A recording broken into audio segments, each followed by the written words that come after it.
Tu me le dis, je te dérange, hein? Non, non, ça va.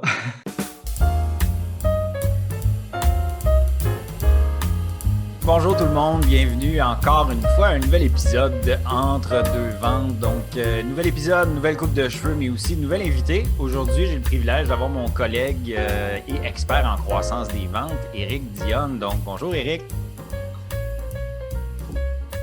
Éric. Bonjour Éric, bienvenue à, Salut. bienvenue à Entre deux ventes. Merci. On peut se reconnecter plus tard si tu veux, là. Juste un petit temps.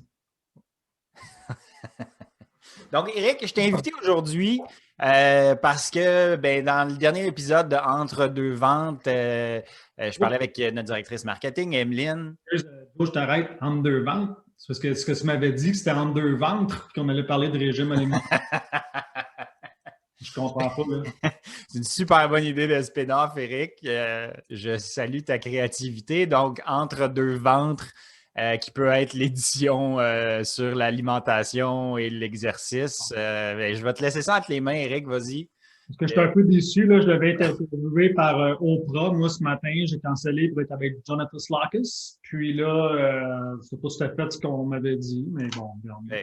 J'apprécie que tu fasses de la place dans ton horaire bien chargé, Éric, mais donc je reviens un peu à la raison de mon invitation. Dernière rencontre, dernier épisode, j'ai parlé avec Emeline, notre directrice du marketing, puis une des questions que je lui ai posées, c'est quelle est la meilleure place en ville de poutine? Elle m'a pas répondu la banquise, qui est mon premier choix.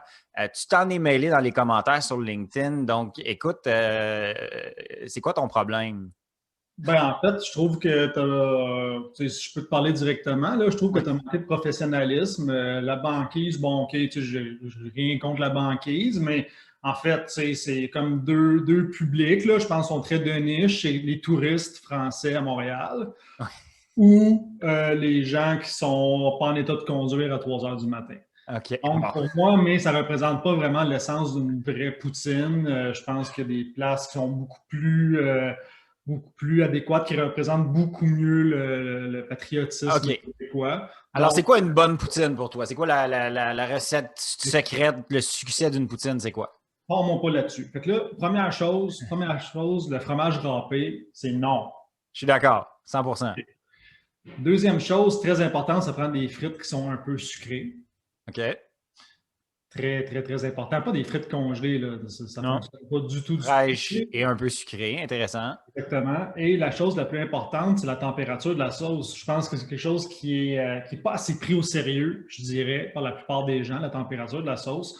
Donc, si la sauce est trop chaude et que le fromage en grains se met à fondre, c'est un désastre. C'est un désastre. Tu ne veux pas avoir du fromage fondu. Ce n'est pas le but d'une poutine. Ça prend du fromage en grains.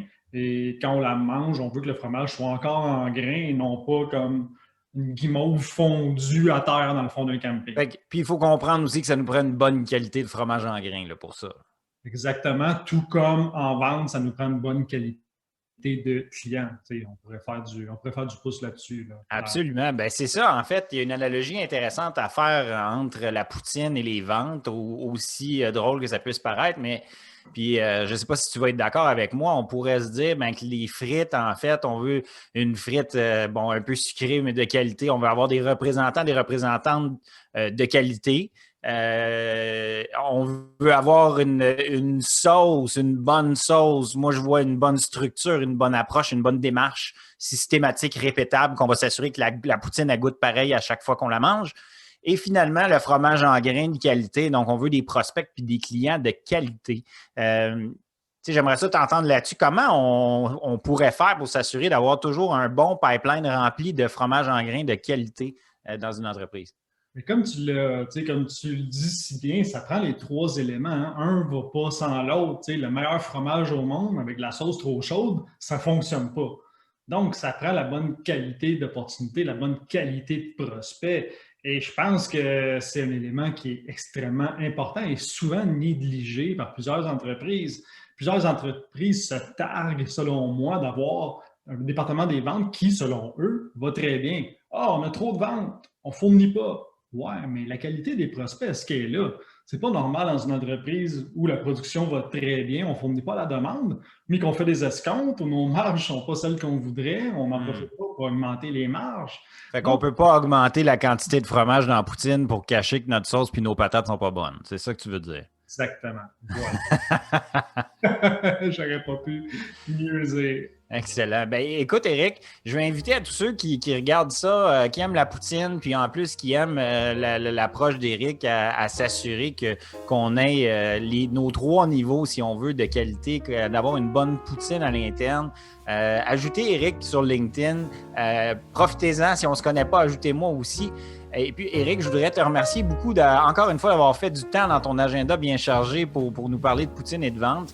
Mais j'aimerais peut-être ça qu'on puisse développer peut-être un peu plus longtemps dans un futur épisode de Entre deux ventres. Qu'est-ce que tu en penses? Oui, avec grand plaisir. Excellent. Un petit mot de la fin avant qu'on se quitte? Lâchez pas la gang. Ça va bien aller. All right. Ça va bien aller. Salut Éric, merci beaucoup. Salut Joe, merci.